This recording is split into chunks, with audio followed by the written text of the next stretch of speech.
This is Ricky from Wall of Sound, and today I've got a very special guest. Warm welcome to Mr. Robb Flynn of Machine Head. How the hell are you going, mate?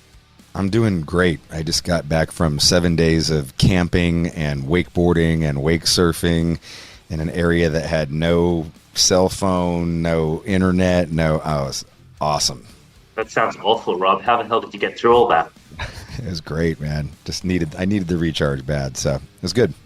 Fantastic. Now, just a few more weeks to go until Øf Kingdøm And Crøwn finally comes out. Tell me what it's feeling like in the Machine fucking Head camp, man. We're excited, man. The reaction has been unbelievable. People are, literally every other interview that I do, people are just like, this is the best record you've ever done.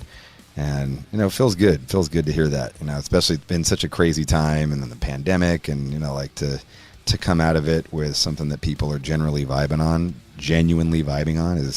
it's rad.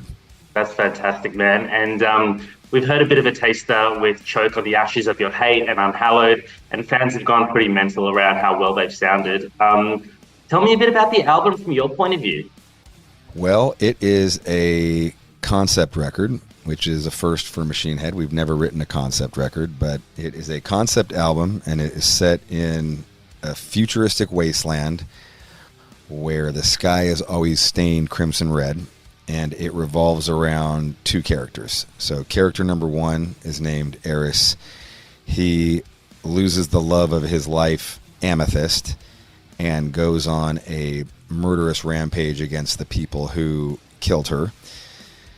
Character number two is Eros, who loses his mother to a drug overdose, and in his downward spiral depression becomes radicalized by this charismatic leader and goes on his own killing spree, and he is one of the people who killed Amethyst. And so the lyrics detail how their lives intertwine, and the opening track, Slaughter the Martyr, is basically character number one's origin story. Like, this is him. He's just lost the love of his life, and he's in a venomous, murderous, vengeful, rampage, and that's how the story of the album starts. Fantastic. And where did this all come to inspire you from, Rob? I've toyed with writing a concept record for actually the last couple of albums, but it didn't work out, and I just kind of scrapped the idea and just left it as standalone songs.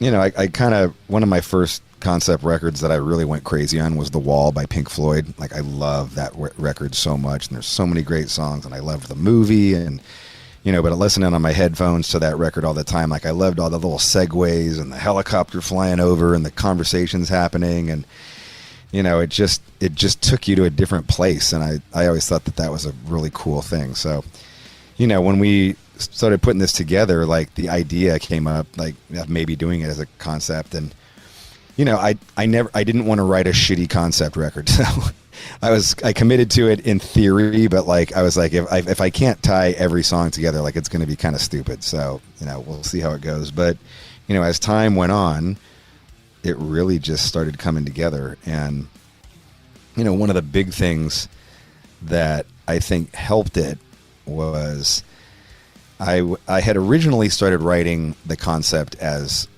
a very American story arc, like good guy, bad guy, good guy wins. And it was well written and it was good, but I couldn't connect to it. Like, I didn't have any emotional connection to it. I just felt like I was reading a story or singing a story. And, my kids over the pandemic started watching, I got two teenage boys, and they both started watching anime. And I was a super anime nerd when I was their age. I was like I was going to the conventions. Like, I was obsessed with anime, like Macross and Space Cruiser Yamato and Akira, and like I was way into it. And then I just, for no reason, just didn't pay attention to it. And then they start watching it again, and now they're watching all these news shows that are brutal. Like, they're sick. And I was like, oh my God. I was like, this is amazing. Like, dude, let's watch this together. I'll totally watch this with you. And so, you know, like, we started watching on the big TV. And at one point, we start watching a series called Attack on Titan. And, you know, it's a really long series, and it's very involved, but at some point around season 2 or 3, you're like, I don't know who the good guy is or the bad. Like, there is no, they're both bad. Like, you know, like, and that whole idea, the concept that, you know, both sides believed that they were good, but both sides were committing evil, was totally inspiring to me and fascinating. And I was like, wow, I could take that idea and apply it to this album. And, you know, once I did that, it really opened up like how the story went, what opened up how the lyrics went. You know, I could get way more brutal, I could get way more sad, you know, and it really, you know, just from even from just a creative standpoint, you know, to write, you know, here I've written 9 albums through the lens of my eyes, my, you know, things that happened to me, how I view society. Now I'm writing through this character, and then I've got to write from the polar opposite character. Like, it was awesome. Like, it was really inspiring, and, you know, it was wild, man. I dug it. I really dug it. Wow, what a journey, Rob. And so, like, you've talked about how it allowed you with the lyrics to go sort of heavier than what you might have imagined. And a lot of fans have likened the track so far to sort of Blackening and Unto the Locust era, which for many Machine Head fans is sort of a real sweet spot. Is that the sweet spot for you as well? I mean, if that's what fans think, that's cool. I mean, I'm proud of all of our records. You know, like, there's things that I enjoy, and, you know, I think a lot of times, like, each time you make a record, you know, it kind of opens up another door as to where you can go. You know, a lot of times there's been a song, you know, a song like The Burning Red from our 3rd record is the reason we can make a song like Descend the Shades of Night on our 5th record. And the reason we can make a song like Darkness Within is because we were confident enough from Descend the Shades of Night, you know. So, like, every time there's like a door that opens. And so, you know, to me, this isn't a return to the roots. This isn't a return to the Blackening. This is going forward, you know. Like, Machine Head's always been a band that, you know, we didn't want every record to sound the same. Like, we don't want to be the AC/DC of metal. We don't. You know, like, we want to be the Beatles of metal, where every record is like taking you on a journey. And the bands that have inspired me the most are the bands that, like, you know, for better or worse, just forged ahead into unknown territory. And so I feel like we're doing that with this, and, you know, it feels good. You know, I'm 30 years into it, to still be creating and inspiring and making new sounds and, like, doing songs that we've never really, like, done before. Like, it's such a good feeling. I really like that notion of sort of this cumulative way of thinking, where every album you've done has helped shape the sort of next one, or maybe 2 away, because it's sort of everything you've done helps shape everything that you think about and get inspired about doing in the future, right? Totally. I mean, you don't realize it at the time, but, you know, once you go out there and you do it, and then it's out there, and, like, you know, you tour it, and you're like, oh yeah, like, we can do this. You know what I mean? Like, we can do, like, you know, I never thought we'd do a song like Darkness Within. Like, if you would have asked me in the Burn My Eyes era, like, no way. Like, a song that's like almost all acoustic, that's insane. like it wouldn't happen. Or if you asked me if you would have told me on Burn My Eyes, oh hey, guess what? On album number 10, your album's going to start with a 10-minute song, 3 minutes of which is just you and a guitar, like, singing softly. I'd be like, wait, what? Like, no, fuck you. It's amazing. You can do whatever you want to do, and you may not know what that's going to look like until the process is done, right? Totally. Yeah. You just got to put one foot in front of the other and just keep going, man. And that's what it's about.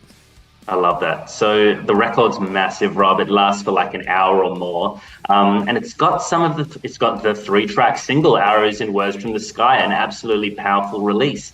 Tell me a bit about why we got to hear that a little bit earlier than where it sits on the rest of the album.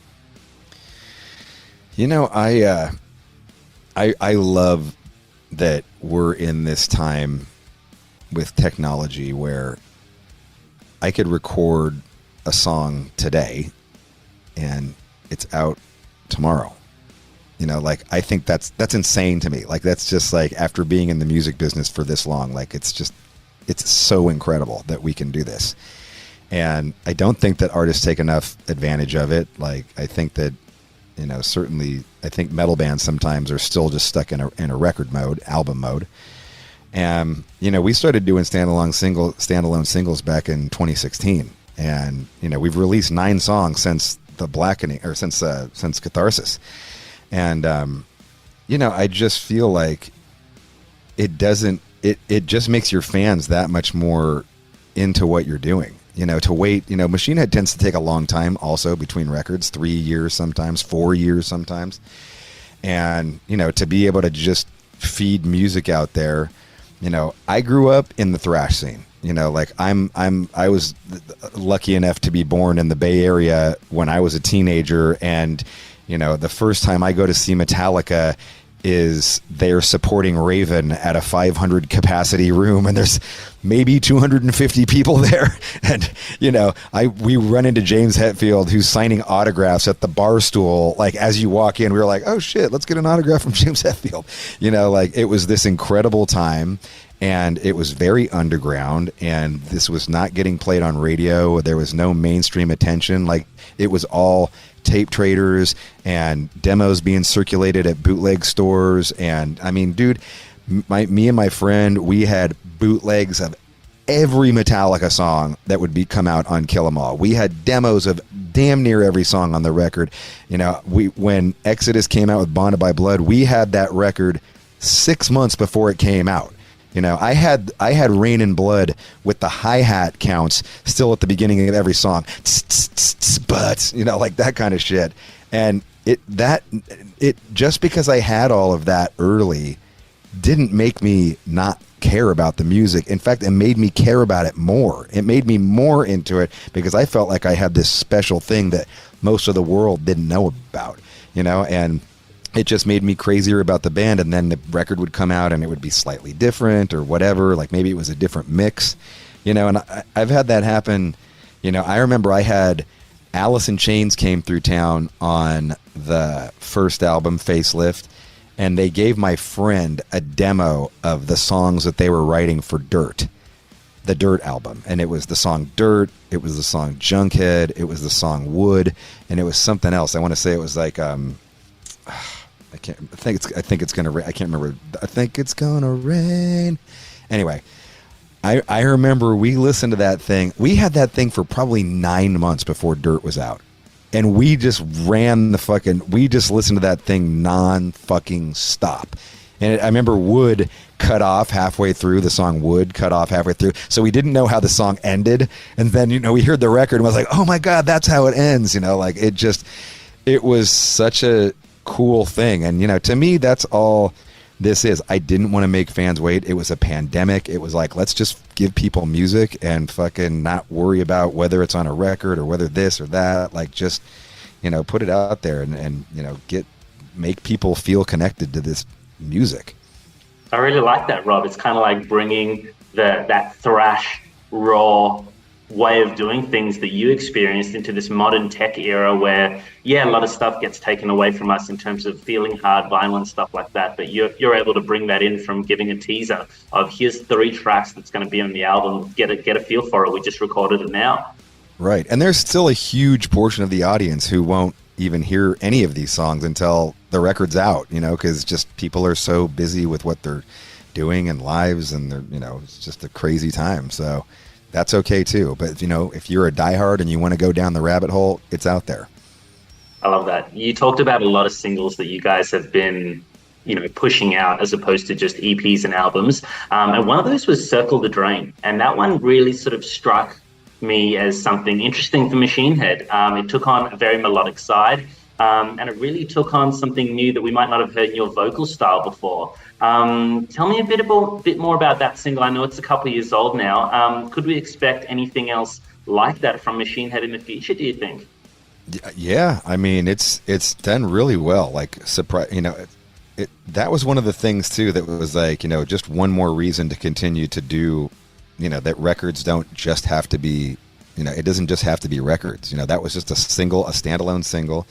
And, it's like one of our biggest songs on Spotify now. It's like in the top 3 or top 5 or something all the time. And, I wanted to just put out, to me it was a heavy riff, but I had this really melodic vocal that I just could not get out of my head. I could not, it was such a, it was almost like a rap in a way, but like it was just very, very melodic. And, I didn't know if it would fit on the record somehow. And I had the song for a while and I was like, fuck it, man, let's just put it out. Like, let's just go with it. And, I think it was, I think it was something that was very relatable for people. It was about a relationship gone bad. And, I think it really, from the feedback I got, it hit a lot of people at a time when they needed it. And that's all, that's all I'm trying to do, man. We're just trying to get through this crazy life together and, sing about the things that, tie us all together. Yeah, that's really cool. And I think that single really, it did shine. People loved it. And I think hearing more out of the Machine Head camp that sound like that in the future, I think would be amazing. Now, I wanted to talk about something different for a moment, Rob. I've been really enjoying your extended vidcast series, No Fucking Regrets, partly because as I interview a really cool artist, I see that you've done the same as well. So I love to compare notes and see what it's like. But for Wall of Sound, I tend to also cover a vast array of pretty modern, heavy bands coming through the scene. And I've noticed you've given a lot of airtime to the next generation of deathcore bands like Whitechapel, Lorna Shore, and Oceano, just to name a few. What's it like from your point of view, hearing the style of some of the emerging heavy metal bands coming through the scene at the moment? Oh, dude, they're killing it. Like, it's awesome. Like, I love it. It's so brutal. And, the guys are... the guys definitely like give respect where respect is due. And they, I think that it's really refreshing and exciting to see this new style. It's not a new style, but it's like, it's new. It's like the modern version of like a lot of this, and to see their take on it. It's like they grew up with, I talked to the guy from Adam from Oceano not that long ago, and he used to do backyard wrestling to Machine Head's Exhale the Vial. I was just like, what? I was like, that's crazy. So he was like, dude, this is sick, because like that song was so brutal to me.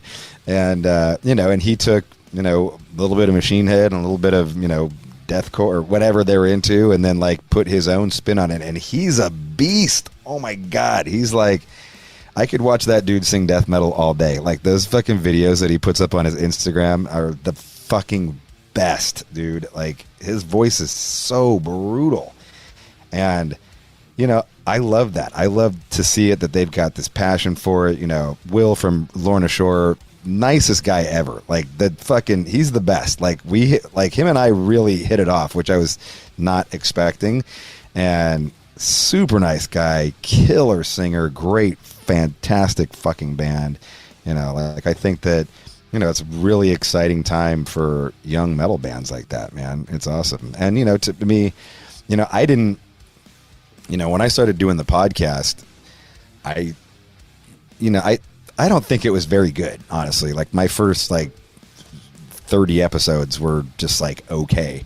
I mean, I lucked out in the sense that the very first interview that I did was Lars Fredriksson from Rancid, who's like the greatest first interview you could ever ask for, because he's so fucking funny. He's got the craziest stories you've ever heard in your fucking life. He's a total, he was a maniac, but he's sober now, and it's just, great storyteller. And, so I kind of got spoiled right off the bat. I was like, oh my God, this was great. And then, before the pandemic, I'm like trying to talk to people, and I'm going to shows, and I'm, bringing, my podcast thing, and I've got 30 minutes like while a band is sound checking in the background, and it was a nightmare, because if this is a print media, sure, but when you got a band sound checking while you're doing a podcast, it's a disaster. And then the pandemic hit, and once the pandemic hit, it's like I immediately got on Zoom because a bunch of people were like, oh, you should get on Zoom. And so I was like, oh, okay. And so I was pretty hip to the Zoom thing, like within the first couple of weeks. And then it was like, hey, maybe I can just get dudes to talk on Zoom and that'll be the podcast. I don't got to go to them. They don't got to come to my studio. And that's when I feel like the podcast really became its own, like that's when it was like, and then it was like, okay, well, you don't have a new record coming out because everybody's locked down and everything got pushed back.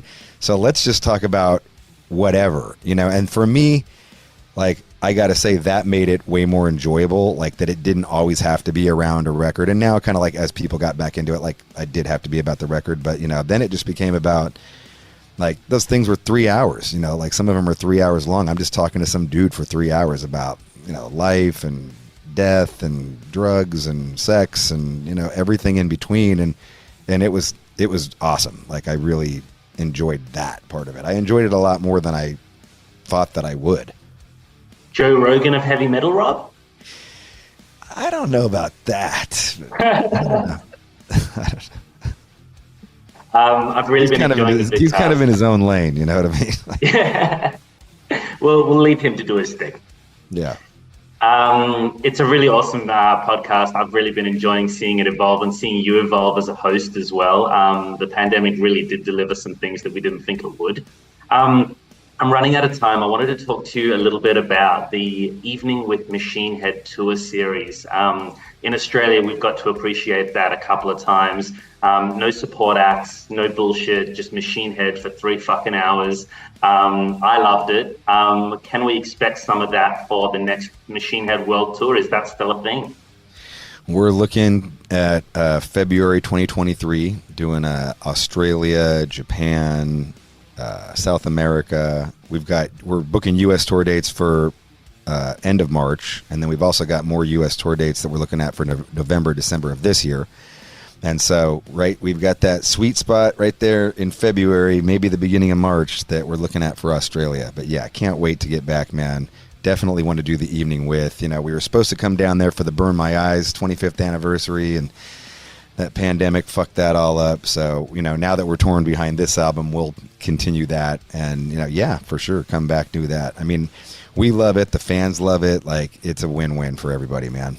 Fantastic. I think fans do love it. It's a very fresh way of doing tours. Obviously, we love giving the next generation of metal in the support acts a go, but at the same time, getting a unique experience of 3 hours of Machine Head, like, it's pretty special. So I think Australian fans and world fans are going to be very excited for that one. Right on. Awesome.